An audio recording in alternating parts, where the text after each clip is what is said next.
We have a lot to learn from this wolf. I want to hang out with him. You guys actually know anything about the Hope Diamond Curse? I know it looks sweet as fuck around Hans's neck. Before diamonds were discovered in Brazil in 1720 and then later on in South Africa in the mid to late 19th century, all diamonds came from India. I didn't know that. We've always loved shiny rocks. We will kill, we will murder for shiny rocks. Well, but the Indians didn't quite feel that way. In Indian lore, diamonds are referred to as Vajra. That's V-A-J-R-A, or thunderbolts. And they were thought of as sort of a receptacle for powerful energies. They could only be handled and wielded by gods, and that would form the thunder and lightning in the sky. And in their culture as well, it was kind of looked down upon to cut the diamonds unless you were removing impurities, because the more weight that the diamond had, the more power that it could absorb. And they never refined them to the point of refracting light. They always thought that it was more of a gemstone to protect and absorb bad energies. It's just a big raw diamond, like just crust taken away, just the... Well, they were cut, but they were roughly cut, and they weren't cut into what we think of now as gemstones. And blue diamonds in particular were relevant to the god Yama, who was the god of death, but he would also destroy evil. Jean-Baptiste Trevernier, he in 1666, but there is a authoritarian on the Hope Diamond. His name is Richard Curran.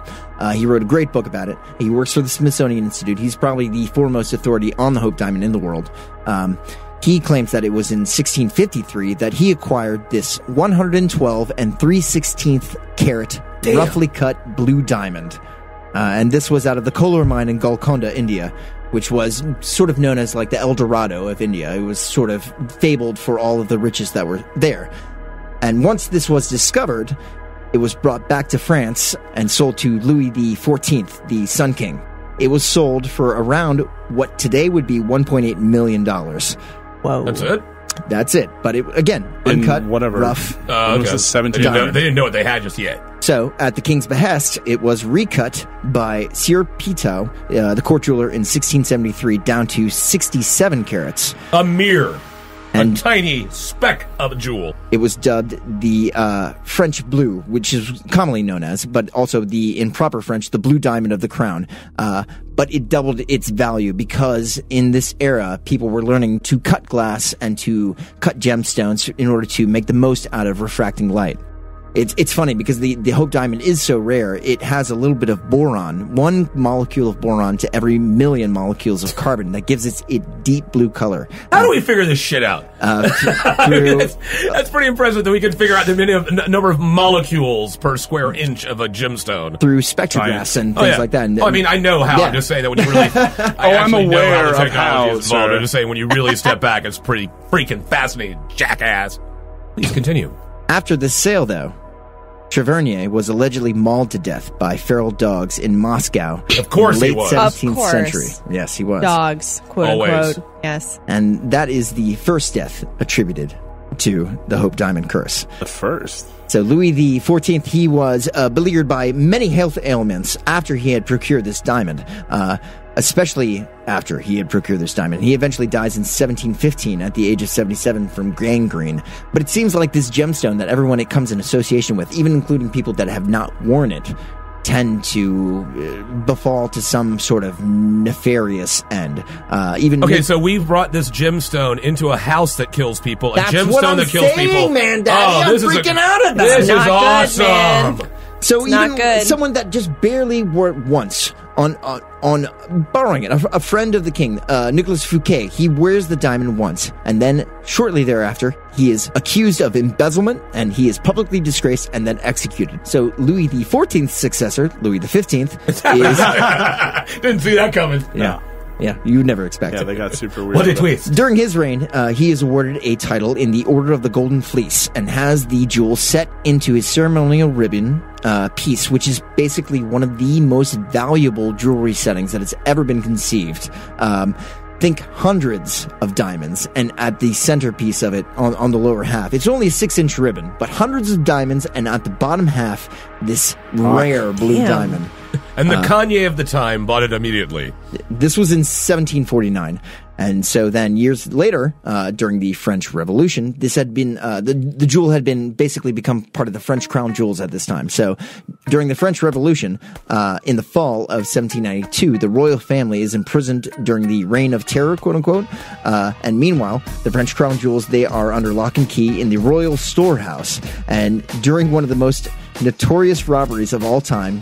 So basically, a group of thieves over 5 nights broke in and out of the royal storehouse, stealing every possession of the royal family. Oh, yeah. And I'm not just talking about jewels. I'm talking about sconces, paintings, clothing, they took everything. It was basically They took the sconces? They took the sconces. These people. That's what I'm talking about. These people need their sconces, for God's sakes. But there's even a theory, also according to Richard Curran, that perhaps the French Revolution was staged in order to commit the robbery of this particular gem. And also, during this time, you have to think about the hit list. Hit list! Da-da-da-da-da! Louis XVI, King of France, in 1792, went to the guillotine. His wife, Marie Antoinette, went to the guillotine.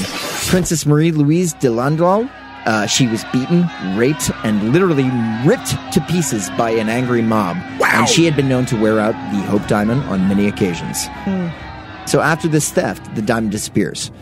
And it's around this time there are some rumors that Catherine the Great briefly possessed the diamond before she died of apoplexy in 1796. Oh. Then, in 1812, a 44-carat diamond emerges in London in possession of Daniel Eliasson. And this was bought by George IV, King of England. And it was set into a big sort of fuck you resemblance of the Order of the Fleece ribbon to Napoleon, who he had been battling. So it was 44 carats? Yes, it went down from 67 carats to 45 carats when Louis XV had it set into an Order of the Fleece emblem. What'd they do with the extra carats? Somebody where'd the other whacked off carats a big go? piece of it. And Yeah. There's sold it to actually someone else. many theories about this, and they have, at the Smithsonian, pieced it back together that there is 3 separate stones that have come off of the original. The Infinity Stones. Well, it could be. Nobody knows. Let's not get that deep in the conjecture. There was one that was owned by Charles of Brunswick, who was a German duke, who had probably the most fantastic diamond collection in the world in the 18th, 19th century. So there is that one, there is the Hope Diamond, and then there is a much smaller piece that they have all confirmed have come from the original George IV, who possessed the stone. There's actually a very notable portrait of him in 1822 wearing it on his breast. He dies in financial ruin in 1830, and the executor of his state, the Duke of Wellington, ends off selling the stone on the sly to his good friend that also was friends with George IV, Thomas Hope, a family of great wealth.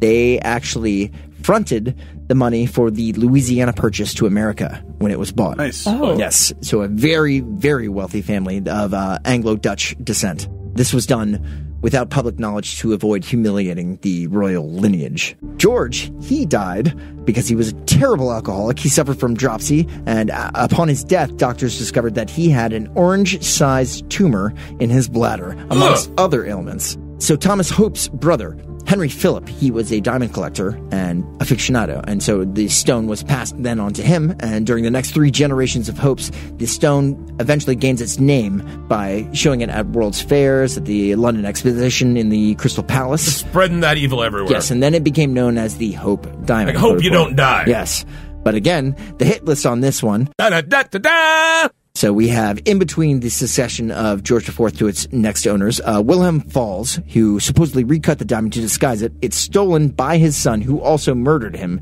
And then his son, Hendrik Falls, commits suicide. And then Francis Beaulieu, he steals the stone and then dies in abject poverty and misery after that. So, Henry Philip Hope, he has many misfortunes, including the death of his son, and he dies without an heir. Henry's daughter, Henrietta, married into the aristocracy, marrying the Earl of Lincoln. And this then brought onto the stone a family heirloom aspect, where it could not be separated from the family name without the court of law. So, Henrietta's youngest son, Francis, ends up marrying May Yohe, who is an American stage actress from Pennsylvania in the late 19th century. More tragedy strikes in the fact that Francis gambles away the family fortune. Again, he is an earl, he is an aristocrat, and it is estimated that he, in today's monetary value, gambled away between $450 and $600 million. Damn! Whoa. Yes. But he had a good time. There's no way he did not have the best time anyone could ever imagine. What a waste. I know, but still, damn. And he eventually dies alone in poverty. Of course, but with a smile on his face, probably. May ends up running off with Putnam Strong, who is the son of former New York City Mayor William Strong, and despite her fame, also dies penniless. But before their deaths, the stone was approved for sale in order to save the family legacy in 1901. The diamond was sold to Joseph Frankels and Sons, a jewelers in New York City. And using most of the capital for this investment, the firm begins to go into ruin.